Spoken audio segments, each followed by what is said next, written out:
Hello and welcome back to the Safeguarding Vulnerable Adults training course. During this lesson, we will look at why some vulnerable adults are exposed to instances of abuse and neglect. For most people, this seems to be an inconceivable and inexcusable way to treat people in need of care.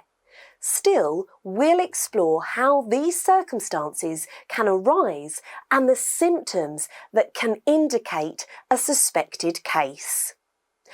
First, we must understand what abuse or neglect means.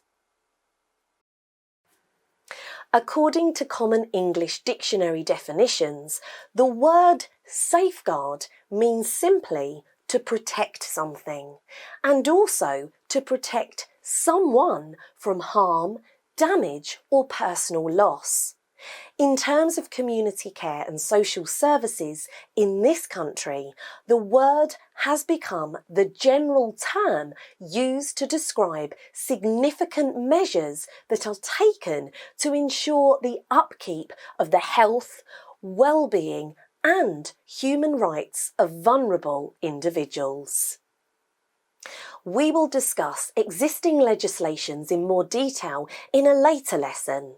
Still, for guidance, the UK has the Care Act 2014 in place to provide a legal framework for protecting vulnerable adults, which assists local authorities in understanding their duties in this area. There are 6 primary principles in the Act. Protection. React appropriately when abuse is reported or suspected. Empowerment. Encourage people to make their own decisions. Accountability. Make all safeguarding roles and responsibilities clear. Prevention. Stop abuse by raising awareness. Proportionality. Assess any risks and situations reasonably. Partnerships. Work with other professionals and organisations to manage risks. It is important to remember that each of these principles is highlighted to not only provide protection for vulnerable adults, but also to respect their human rights and allow them to choose how they are supported. Forms of safeguarding should never descend to cases of a person being isolated unwillingly or having decisions constantly made for them, as it will then become a form of abuse in its own right. There are various ways in which a vulnerable adult can be exploited or abused. The most common examples of this include human trafficking. Individuals are recruited and transported to national or international locations where they are exploited for cheap labour and regarded as disposable resources. Domestic abuse. Individuals are subjected to continual physical abuse or threats to their well-being by a person known to them. This is often a family member or partner, but can also be a carer or friend. Modern slavery. Individuals are kept isolated from others and used purely by captors to work for little or no money, often forced to live in enclosed and unhealthy spaces. Systematic humiliation. Individuals are constantly derided and mocked for any differences, often in public environments. Aspects of human trafficking and modern slavery can be related to sex crimes, especially where the vulnerable adults affected are female. They can be coerced or threatened into enforced prostitution or other forms of sex work, which will be very much against their will or personal values. Young women can also be subjected to female genital mutilation, FGM, at these times. This is a procedure that is still practiced in some areas of Africa, Asia and the Middle East, but is a criminal act in the UK and other countries where authorities will actively safeguard against it.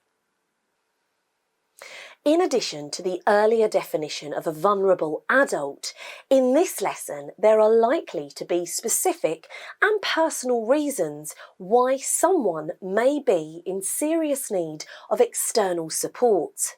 These could include such contributing factors as mental health problems, posing a risk to their own well-being and potentially other people, alcohol and drug-related issues, posing a risk to themselves and others with their actions and decision-making. Physical disabilities or injuries, being more at risk to threats of violence and easier to isolate from others. Homeless and destitute, being susceptible to emotional and physical harm or coercion. Old age, being more easily intimidated or manipulated. No matter their circumstance, background or values, everyone has the right to feel safe in their own surroundings. This means that they should be able to live without constantly having to fear the actions of others, being free from any acts of abuse, neglect, humiliation or exploitation. In realistic terms, most local authorities or carers cannot take on the full responsibility of safeguarding adults by themselves. This is why they must commit to supporting close contacts with the police, the National Health Service, NHS, and other key organisations in the country. With this spirit of safety and cooperation, local authorities are advised to comply with several directives regarding safeguarding adults. They must commit to making immediate inquiries if a vulnerable adult is believed to be at risk of abuse or neglect, opening an official inquiry to determine if rapid action is required to stop abuse or neglect and who will take responsibility for it, set up a Safeguarding Adults Board, SAB, for regional investigations and escalation, arrange for independent bodies to represent an adult who is the subject of the safeguarding inquiry. Contact and cooperate with all relevant organisations in order to protect adults on a national basis. Training is crucial when it comes to the effective safeguarding of vulnerable adults.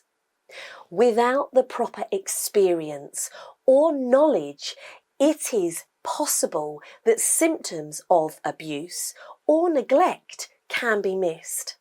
It will also be likely that some signs may be misread or misunderstood, leading to unfounded accusations and reputational damage.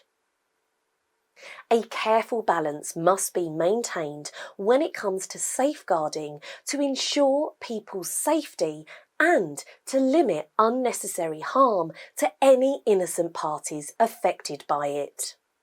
3 primary teaching points need to be included with any safeguarding training, and they arise from 3 important questions. They are: what type of abuse is thought to be taking place?